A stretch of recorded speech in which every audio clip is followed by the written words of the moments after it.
मोदी राष्ट्रपतींच्या भेटीसाठी जात आहेत। ही थेट दृश्य आपण पाहतो। नरेंद्र मोदी राष्ट्रपतींच्या भेटीसाठी आता दाखल झाले आहेत। तर चन्नीथला यांनी उद्धव ठाकरे यांची भेट घेतलेली आहे। इंडिया आघाडीच्या बैठकीमध्ये काल उद्धव ठाकरे उपस्थित नव्हते।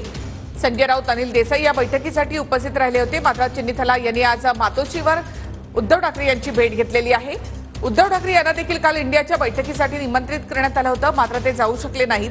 त्यामुळे चन्नीथला यांनी आज मातोश्रीवर जाऊन उद्धव ठाकरे यांची भेट घेतलेली आहे। लोकसभा निवडणुकांमध्ये महाविकास आघाडीमधल्या तीनही पक्षांना चांगलं यश मिळालेलं आहे। उद्धव ठाकरे यांच्या शिवसेनेला येथे 8-9 जागा एकूण मिळालेल्या आहेत। तर नरेंद्र मोदी राष्ट्रपतींच्या भेटीसाठी आता दाखल झालेत। हे दृश्य आपण या ठिकाणी पाहतोय।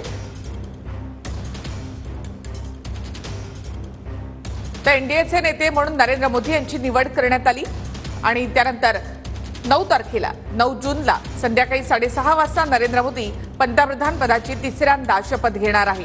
त्याआधी नरेंद्र मोदी राष्ट्रपतींच्या भेटीसाठी दाखल झाले। एनडीएच्या नेतेपदी निवड झाल्यानंतर राष्ट्रपती मुर्मूंकडून एनडीएला सरकार स्थापनेचं निमंत्रण देण्यात आलेलं आहे। त्यानंतर आता नरेंद्र मोदी राष्ट्रपतींच्या भेटीसाठी आता दाखल झालेले आहेत।